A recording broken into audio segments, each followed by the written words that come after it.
The sun had barely risen over the plains when Colt Avery rode out from his sprawling ranch.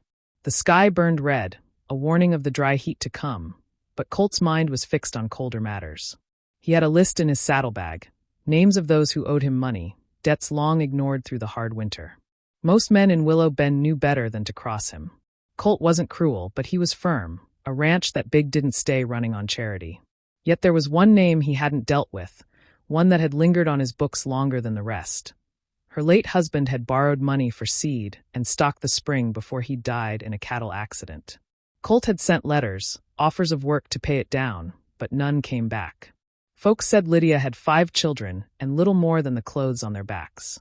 Colt told himself this ride was business, nothing more. But deep down, he knew he was riding towards something heavier than money. The trail to the Harper homestead was quiet. Fences sagged, grass gone high and dry. When he reached the place, it looked more ghost than home. The roof patched with tin, a half-broken wagon leaning against the barn. Smoke rose from the chimney, thin and gray. He dismounted, boots crunching on the hard ground.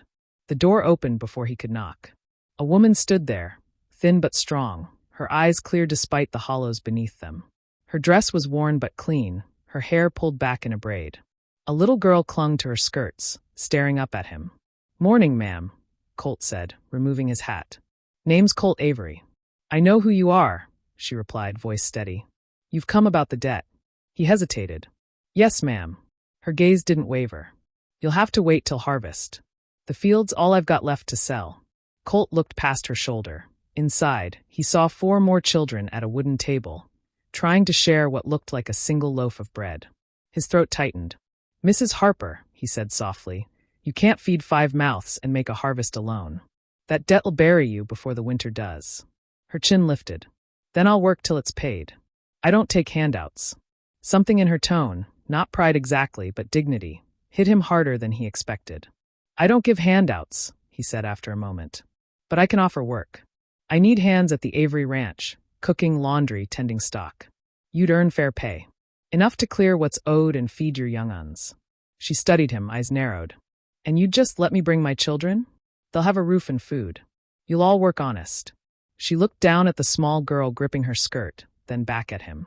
The fight in her eyes flickered with something else, relief, maybe, or disbelief. "All right," she said finally. "We'll come." They arrived 2 days later, a ragged wagon carrying what little they owned.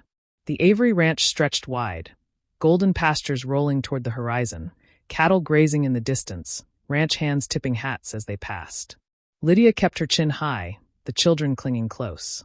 Colt met them in the yard. "You'll stay in the east bunkhouse," he said. "It's small but solid. My cook, Mabel, will show you the ropes." Lydia nodded, her voice low. "Thank you, Mr. Avery." He almost told her to call him Colt, but stopped himself. Best to keep lines clear. Business was business. Still, as he watched her lead the children inside, something in his chest tightened. Weeks passed. The Harper family became part of the ranch's rhythm. Lydia worked from dawn till dark, washing, mending, cooking for the men, helping Mabel in the kitchen. Her children fetched water, gathered eggs, learned to sweep and stack hay. At first, the ranch hands grumbled. "A woman and a bunch of young uns ain't ranch help," one said.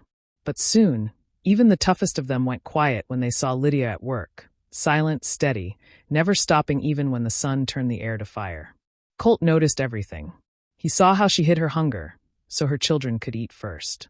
How she hummed softly when she thought no one was listening. How her oldest boy, barely 12, followed him around the corral, eyes full of questions about horses and rope. And he saw how the place changed. There was laughter again in the yard, children chasing chickens, Mabel scolding them with a smile.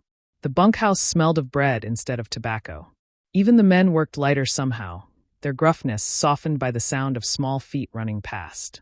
Colt had built his ranch on discipline.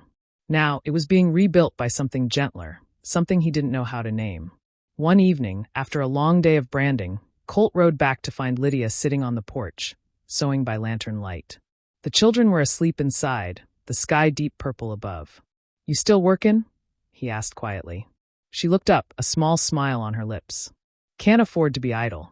He leaned against the post, watching her hands move with practiced care. "You've done good here. The men respect you." "I'm just earning my keep." He shook his head. "No, ma'am. You've done more than that.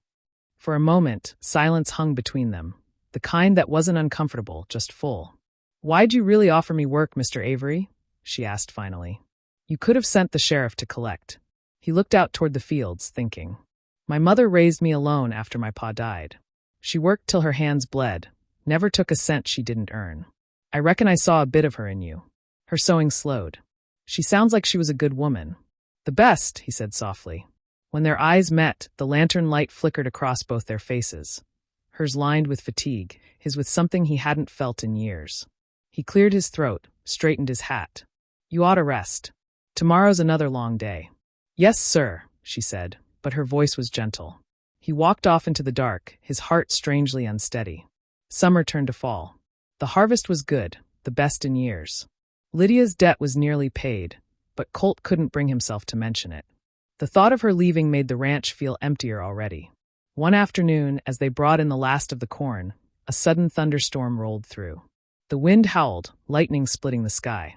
Lydia rushed to gather her children into the bunkhouse, but a beam cracked loose in the barn, sending the oldest boy, Henry, tumbling as he tried to pull a calf free. Colt saw it happen. Without thinking, he was off his horse, diving through the rain. He dragged the boy out just as the roof gave way, both of them soaked and coughing but alive.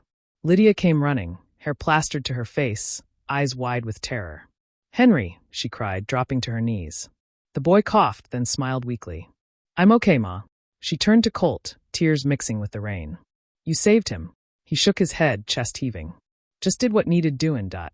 But when she looked at him, really looked, he saw something deeper than gratitude. Something that burned through the storm like firelight. After that night, nothing between them was quite the same. They didn't speak of it, but their glances lingered longer. He started joining the children for supper, listening to their stories, laughing softly when little Emma tried to feed him burnt biscuits. Lydia's smile came easier. Her laughter filled the spaces that had been silent too long. One crisp morning, Colt walked out to where she was hanging laundry. The air smelled of frost and pine. "You've done enough work to cover what's owed," he said finally. "More than enough. You're free of the debt."